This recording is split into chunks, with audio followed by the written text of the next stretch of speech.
In the Still of the Night is a true crime book written in 2010 by Ann Rule, focusing on the murder of Ronda Reynold, a daughter, wife, and ex-Washington State Trooper.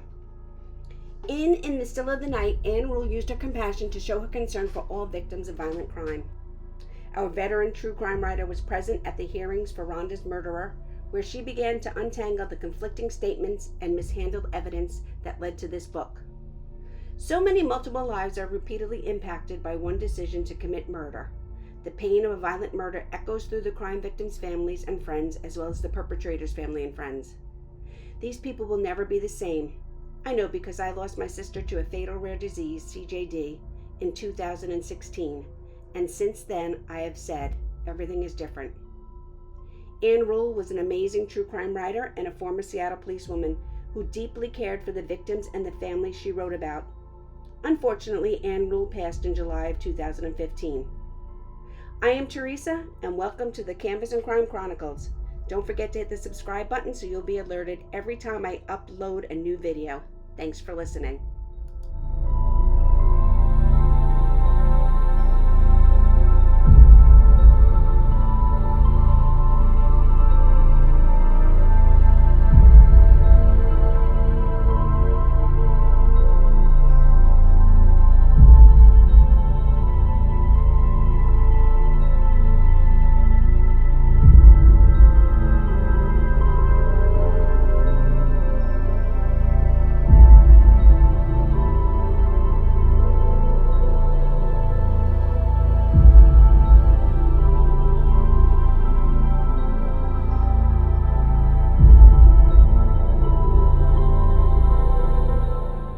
Ronda Reynold was born on September 14, 1965, and grew up in Spokane, Washington.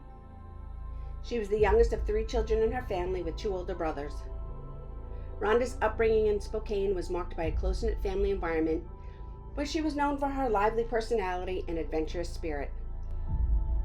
Ronda was raised by her mom, Barb Thompson, who played a significant role in shaping her daughter's strong and determined character.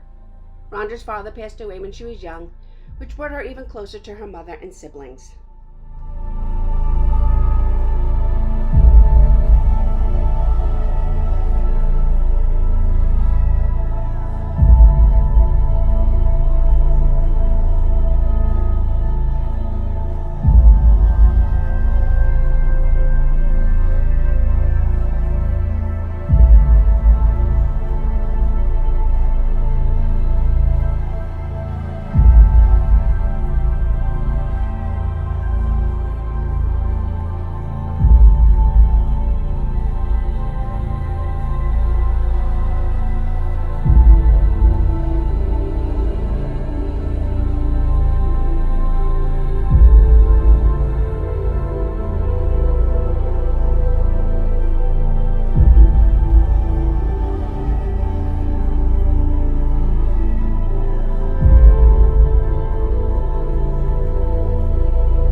Childhood was filled with typical activities of the time, including outdoor adventures and family gatherings.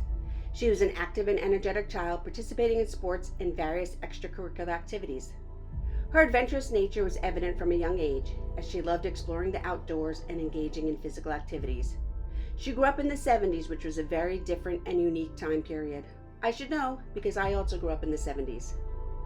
Ronda attended local schools in Spokane, where she was a bright and determined student. She was also known for her dedication and hard work, traits that she carried into her adult life. Her interest in law enforcement and helping others began to take shape during her high school years. The Reynolds family valued their time together, often engaging in family activities and maintaining strong communication. The siblings supported each other through various life challenges and celebrated each other's successes. Ronda's decision to pursue a career in law enforcement was influenced by her desire to make a positive impact on her community. She joined the Washington State Patrol, where she quickly earned a reputation for her dedication, professionalism, and compassion. Her career in law enforcement was marked by her commitment to justice and her ability to handle challenging situations with grace and strength. Ronda's personal life saw its share of ups and downs.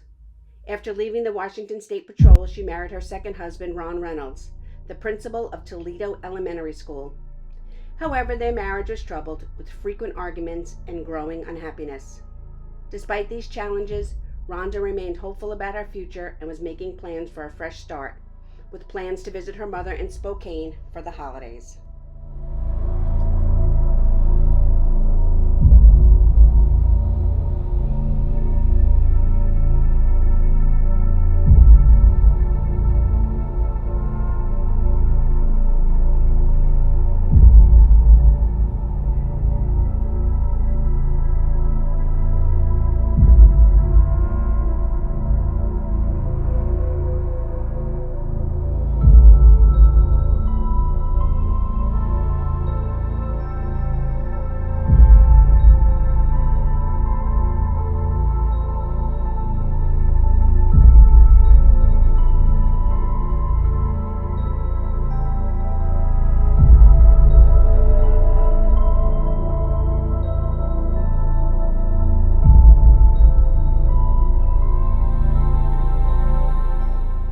Ronda's untimely death in 1998 at the age of 33 shocked her family and the local community.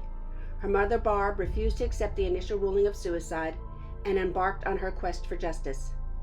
This pursuit brought national attention to Ronda's case and highlighted the importance of thorough and unbiased investigations in the justice system. On December 16, 1998, in the quiet town of Toledo, Washington, a chilling mystery unfolded. Ronda Reynolds, a vibrant former Washington State Patrol officer, was found dead in her home. This was initially labeled as suicide, but soon became a complex case of suspected foul play, filled with twists and turns that would span over 10 years in an unending quest for justice. Barb's determination brought national attention to the case, including an appearance on the television show 2020.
Ronda was looking forward to a fresh start, but on the morning of December 16, 1998, Ron Reynolds reported that he found Ronda dead in their home. She was discovered in a small closet off the master bedroom with a gunshot wound to her head. A .32 caliber revolver was found nearby. Ron called 911, and the scene was soon swarmed with law enforcement. The initial investigation by the Lewis County Sheriff's Office concluded that Ronda's death was a suicide. However, inconsistencies in the evidence and Ronda's family's firm belief that she would not take her own life raised suspicions. Several pieces of evidence did not align with the suicide conclusion.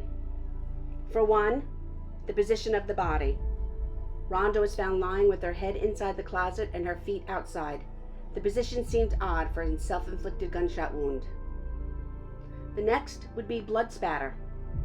Blood evidence suggested that she might have been moved post-mortem, which means after her death. Also, the gun placement.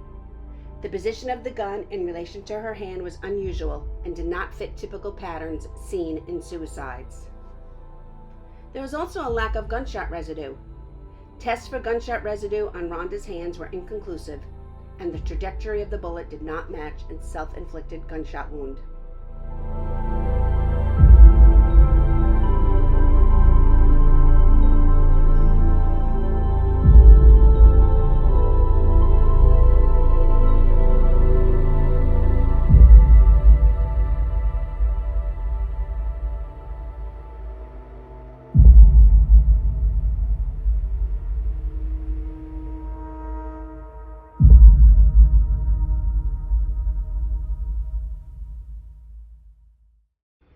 is Ronda's state of mind to consider. Ronda had made plans for the future, including her upcoming trip to Spokane, contradicting the idea that she was suicidal. Ronda's mother, Barb, was adamant that her daughter had not committed suicide.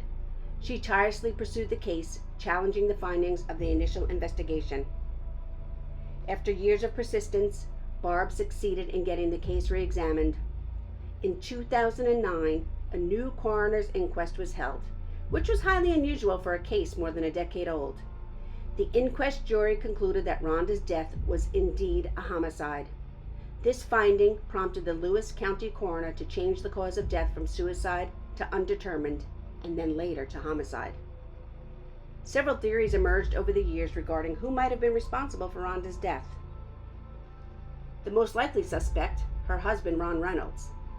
As Ronda's husband, he was a primary person of interest. Their troubled marriage and the peculiar circumstances of her death placed him under suspicion. There were also Ron's sons. Ron's sons from a previous marriage were also in the house on the night of Ronda's death. Their potential involvement or knowledge about the incident was scrutinized.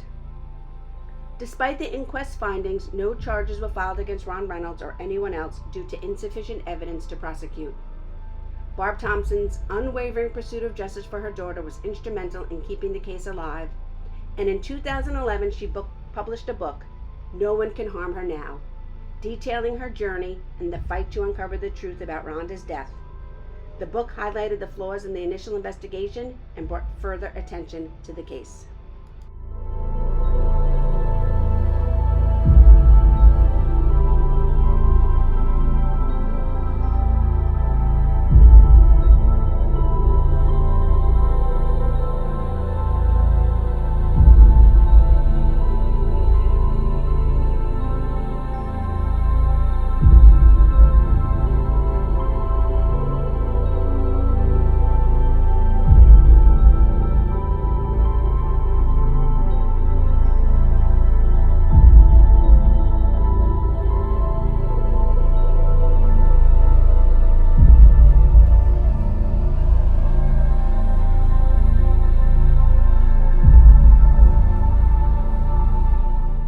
The death of Ronda Reynolds remained officially unsolved, but the efforts of her mother and the findings of the coroner's inquest have cast a long shadow of doubt on the initial suicide ruling.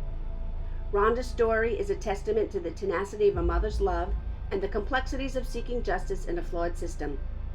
Her case continues to intrigue true crime enthusiasts and serves as a somber reminder of the importance of thorough and unbiased investigations.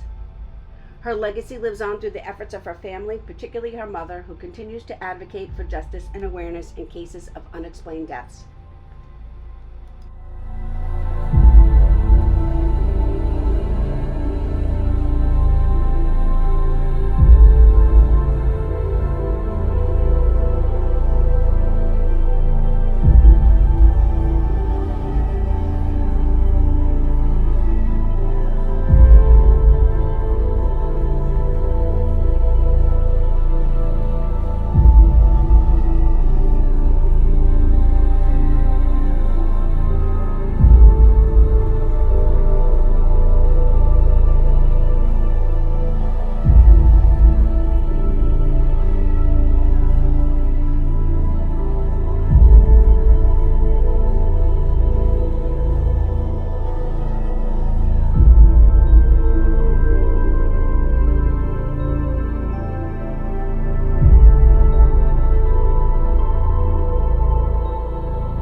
Thank you for listening to another episode of Canvas and Crime. If there is a story you would like to look into and recap, drop it in the comments. I avoid over-sensationalized serial killers and the overly popular stories, but feel free to offer suggestions, and don't forget to hit the subscribe button so you'll be alerted every time I upload a new video. Thanks for listening.